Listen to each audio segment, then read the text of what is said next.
Guys, आज के इस वीडियो में हम बात करने वाले हैं एचडीएफसी बैंक के जीरो बैलेंस अकाउंट की। बहुत सारे लोगों ने कमेंट किया कि हमें एचडीएफसी बैंक में सेविंग अकाउंट खुलवाना है, लेकिन हमारे पास मिनिमम एवरेज बैलेंस रखने के लिए पैसा नहीं है, तो हम कैसे अपना एचडीएफसी बैंक में जीरो बैलेंस अकाउंट ओपन करा सकते हैं। आप एचडीएफसी बैंक की वेबसाइट पर देख सकते हैं, यहाँ पर एक अकाउंट है जो कि जीरो बैलेंस अकाउंट है। एचडीएफसी बैंक ने खुद यहाँ पर इस बात को मेंशन किया हुआ है, तो आप बिल्कुल एचडीएफसी बैंक में अपना जीरो बैलेंस अकाउंट ओपन करा सकते हैं। लेकिन ध्यान रखना, बहुत सारी टर्म एंड कंडीशन होती है जिनको हम फॉलो नहीं कर पाते हैं, तो हमारा जीरो बैलेंस अकाउंट ओपन नहीं होता है। तो आपको इस वीडियो को पूरा देखना है, समझना है जानकारी को कि कौन कौन से लोग जीरो बैलेंस अकाउंट ओपन करा सकते हैं, क्या उसकी टर्म एंड कंडीशन, क्या क्या डॉक्यूमेंट लगते हैं, कैसे अकाउंट को ओपन करना होता है, और जीरो बैलेंस अकाउंट पर एचडीएफसी बैंक हमारे लिए क्या क्या बेनिफिट देता है। ऐसी बहुत सारी जानकारी आपको एक ही वीडियो में मिलने वाली है। चलिए स्टार्ट करते हैं वीडियो को और समझते हैं सारा प्रोसेस विस्तार से। नमस्कार, मेरा नाम मनीष प्रजापति, आप सभी का एक बार फिर से वेलकम एक न्यू वीडियो में। चैनल पर अगर आप पहली बार आए सब्सक्राइब कर देना, वीडियो पसंद आता है तो एक लाइक जरूर कर देना। तो देखिए, वैसे तो गाइस एचडीएफसी बैंक में बहुत सारे अकाउंट आते हैं जिन्हें आप ऑनलाइन घर बैठे बैठे ओपन कर सकते हैं या फिर ब्रांच से भी ओपन करा सकते हैं। लेकिन प्रॉब्लम यह है कि एचडीएफसी बैंक में आपको मिनिमम एवरेज बैलेंस रखना होता है, 5,000 10,000 अपने एरिया के हिसाब से या फिर अपने अकाउंट के हिसाब से। लेकिन एचडीएफसी बैंक में एक जीरो बैलेंस अकाउंट भी है जिसका नाम है BSBD account, basic saving bank deposit account. HDFC bank का ये अकाउंट पूरी तरीके से जीरो बैलेंस अकाउंट है और इस अकाउंट पर आपको प्रॉपर सेविंग अकाउंट जैसी सर्विस दी जाती है। अब बहुत सारे लोगों का एक क्वेश्चन रहता है कि ये वाला अकाउंट जब हम ब्रांच में ओपन कराने के लिए जाते हैं तो कर्मचारी हमारा अकाउंट ओपन नहीं करते, तो इसका क्या सॉल्यूशन है, आपको क्या करना है, क्या बोलना है जिससे आपका ये अकाउंट ओपन हो जाए। आप सबसे पहले हम ये समझते हैं कि एचडीएफसी बैंक हमारे लिए इस जीरो बैलेंस अकाउंट पर क्या क्या बेनिफिट देता है। तो सबसे पहली बात, ये अकाउंट आपका zero balance account. HDFC bank private sector का सबसे बड़ा बैंक है और अगर एचडीएफसी बैंक में आपको जीरो बैलेंस अकाउंट मिल रहा है तो ये एक बहुत बड़ा बेनिफिट आप मान सकते हैं। और जीरो बैलेंस अकाउंट का सिंपल सा मतलब होता है कि अगर किसी दिन आपके अकाउंट में एक भी रुपए नहीं है तो भी बैंक कोई यहाँ पर मिनिमम एवरेज बैलेंस का चार्जेस नहीं काटता है। लेकिन अगर आपका अकाउंट मिनिमम एवरेज बैलेंस वाला होता है और आप बैलेंस मेंटेन नहीं करते हैं तो बैंक अच्छी खासी यहाँ पर पेनल्टी लगाता है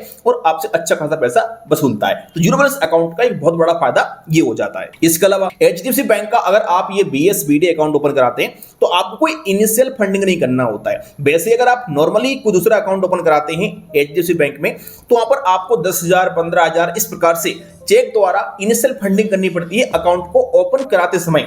लेकिन ये वाला अकाउंट जब आप ओपन कराएंगे तो कोई भी यहां पर आपको इनिशियल फंडिंग नहीं करना है और कोई भी यहां पर मिनिमम एवरेज बैलेंस नहीं रखना है। इस अकाउंट पर एचडीएफसी बैंक आपको रुपए डेबिट कार्ड देता है जिसका कोई भी चार्जेस नहीं लेता है, यानी कि फ्री ऑफ कॉस्ट आपको डेबिट कार्ड दिया जाता है। इसके अलावा एचडीएफसी बैंक आपके लिए एक फाइनेंशियल ईयर के अंदर एक बार बिल्कुल फ्री में 20 पेज का चेकबुक भी देता है जिसका कोई भी चार्जेस नहीं होता है। आप चाहें तो बैंक से कांटेक्ट करके अपनी पासबुक भी इशू करा सकते हैं। पासबुक का भी कोई भी चार्जेस यहां पर नहीं होता है। बाकी अकाउंट ओपन करने के बाद आप net banking, mobile banking, WhatsApp banking, इस प्रकार की सारी सर्विसेज का लाभ ले सकते हैं जिससे आपको बार बार ब्रांच नहीं जाना पड़ेगा। बहुत सारे काम होते हैं बैंक में, जैसे कि एफडी करना, ऑनलाइन आरडी करना, एफडी आरडी को क्लोज करना, बैंक का स्टेटमेंट डाउनलोड करना, बैलेंस चेक करना, डेबिट कार्ड को ब्लॉक करना, अनब्लॉक करना, पिन चेंज करना। तो ऐसे बहुत सारे कामों के लिए हमें ब्रांच जाना होता है। लेकिन अगर आप mobile banking, net banking use करते हैं तो आप ये सारे काम घर बैठे बैठे कर सकते हैं। तो ये भी यहां पर आपके लिए फैसिलिटी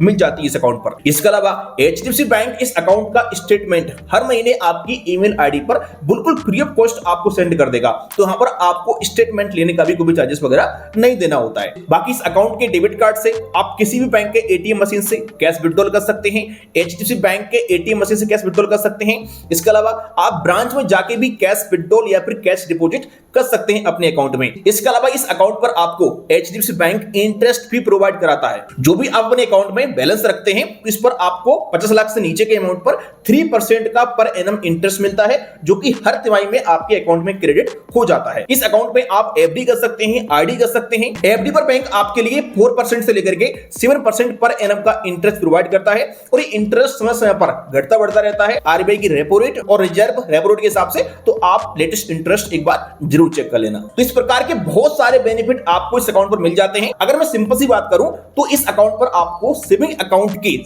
सारे बेनिफिट दिए जाते हैं लगभग। अगर हम बात करते हैं एलिजिबिलिटी की कि अगर किसी व्यक्ति को अकाउंट ओपन कराना है तो क्या क्या एलिजिबिलिटी पूरी करनी पड़ेगी। सबसे पहली बात, आपकी एज 10 साल से प्लस होना चाहिए। 10 साल से प्लस वाला व्यक्ति अकाउंट ओपन कर सकता है और उसी के नाम से डेबिट कार्ड वगैरह भी इशू हो जाता है। यहां पर आप भारतीय नागरिक होना चाहिए और आपके पास किसी भी बैंक में BSBD अकाउंट नहीं होना चाहिए। बहुत सारे लोग यही गलती करते हैं कि किसी बैंक में BSBD अकाउंट ओपन करा लेते हैं, उसके बाद HDFC बैंक में ये वाला अकाउंट ओपन कराने जाते हैं तो उनका अकाउंट ओपन नहीं होता है, क्योंकि बैंक की टर्म एंड कंडीशन है कि अगर आप पहले से किसी बैंक में BSBD अकाउंट ओपन करा चुके हैं तो फिर आप दूसरी बैंक में ये वाला अकाउंट ओपन नहीं कर सकते, क्योंकि ये अकाउंट RBI ने इसलिए लॉन्च किए थे कि जो व्यक्ति मिनिमम बैलेंस रखने में सक्षम नहीं है, किसी बैंक में अकाउंट नहीं खुलवा पा रहा है, तो किसी बैंक में वो अपना BSBD अकाउंट ओपन कर सकता है। बाकी आप किसी बैंक में बहुत सारे अकाउंट ओपन कर सकते हैं, लेकिन BSBD अकाउंट आप केवल एक ही ओपन कर सकते हैं। अब आपका अगर ये क्वेश्चन है कि हम बैंक में जाके बोल दें भाई कि हमारा कोई अकाउंट नहीं है BSBD वाला,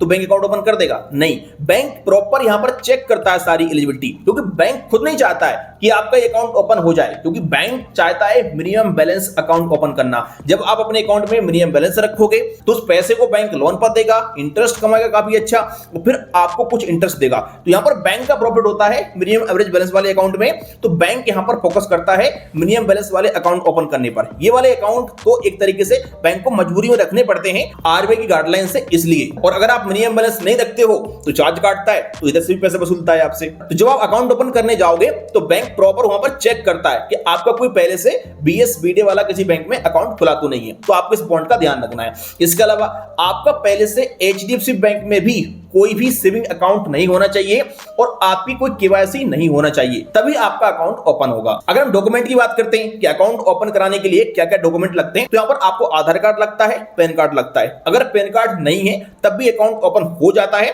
लेकिन आजकल तो पैन कार्ड जरूरी हो चुका है, तो आपको पैन कार्ड बनवा लेना है, इसके बाद ही अकाउंट ओपन कराइएगा। अब हम बात करते हैं कि अकाउंट हम किस प्रकार से ओपन करा सकते हैं। तो अगर आपको BSBD अकाउंट ओपन कराना है HDFC बैंक में, तो आपको पहले अपनी नियरेस्ट HDFC बैंक की ब्रांच में जाना पड़ेगा और जाकर के आपको वहां पर बोलना पड़ेगा कि मुझे BSBD सेविंग अकाउंट ओपन कराना है, जो कि जीरो बैलेंस अकाउंट है। अपने साथ में आपको आधार कार्ड, पैन कार्ड ले जाना है ओरिजिनल, 2 फोटो ले जाना है। अगर कोई एड्रेस प्रूफ है, वोटर ID कार्ड वगैरह, तो वो ले जाइएगा, वरना आधार कार्ड से काम चल जाता है। जैसे आप ब्रांच में जाएंगे, बोलेंगे, तो ब्रांच वाले हो सकता है पहली बार आपसे मना कर दें, तो आपने बताइएगा कि मेरा अभी तक किसी बैंक में कोई BSBD अकाउंट नहीं है, तो वो आपकी फिर एलिजिबिलिटी चेक करेंगे। और अगर आपको सच में कोई भी किसी बैंक में BSBD अकाउंट नहीं होगा तो ब्रांच वाले आपका अकाउंट ओपन कर देंगे।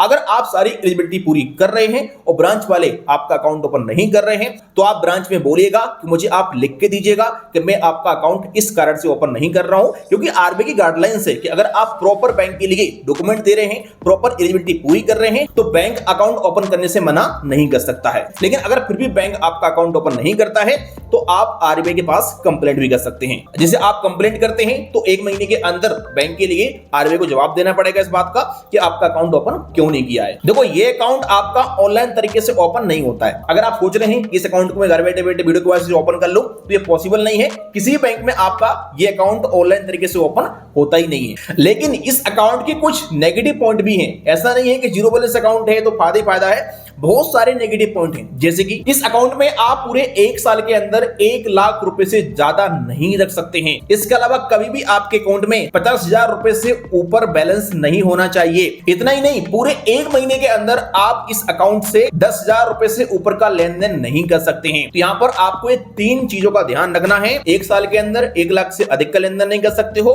किसी पॉइंट ऑफ व्यू पर 50,000 से ऊपर बैलेंस नहीं होना चाहिए आपके अकाउंट में, और पूरे 1 महीने के अंदर 10,000 रुपए से ऊपर का लेन देन नहीं होना चाहिए। अगर आप ये लिमिट क्रॉस करते हैं तो बैंक को आपको जवाब देना पड़ेगा। इसके अलावा बैंक को लगता है तो आपके अकाउंट को फिर नॉर्मल सेविंग अकाउंट में कन्वर्ट भी कर सकता है। अब हम बात करते हैं किस व्यक्ति को अकाउंट ओपन करना चाहिए, वो किसको नहीं करना चाहिए। तो अगर आपका पूरे 1 साल के अंदर 1 लाख के अंदर लेन देन होता है, आप हाउस वाइफ है, छोटा मोटा आपका इनकम होता है 10-5 हजार का पर मंथ, तो आप अकाउंट ओपन कर सकते हैं, कोई टेंशन नहीं है। लेकिन अगर आपकी सैलरी आती है अच्छी खासी, या आप बिजनेस करते हैं, या फिर आप कुछ भी नहीं करते हैं लेकिन पैसा आता है भाई कहीं ना कहीं से और अच्छा खासा लेन देन होता है, तो फिर ये अकाउंट कोई मतलब का नहीं है आपके, क्योंकि आपको आए दिन समस्या आएगी। तो आपको किसी अच्छी सी बैंक में कोई सेविंग अकाउंट ओपन करना चाहिए, चाहे वो जीरो बैलेंस ही क्यों ना हो। अगर आपको जीरो बैलेंस अकाउंट ही ओपन करना करना है, प्रॉपर आप लेन देन कर पाओ, कोई लिमिट ना हो, तो आप इंडसइंड बैंक में जीरो बैलेंस अकाउंट ओपन कर सकते हो। मैं इंडसइंड बैंक में जीरो बैलेंस अकाउंट ओपन करने का डायरेक्ट लिंक भी आपको इस वीडियो के डिस्क्रिप्शन में डाल दूंगा। आप वीडियो के वासी करके आसानी से अपना अकाउंट ओपन कर बैठे बैठे कर सकते हैं। बाकी आप चाहें तो एचडीएफसी बैंक में ही अपना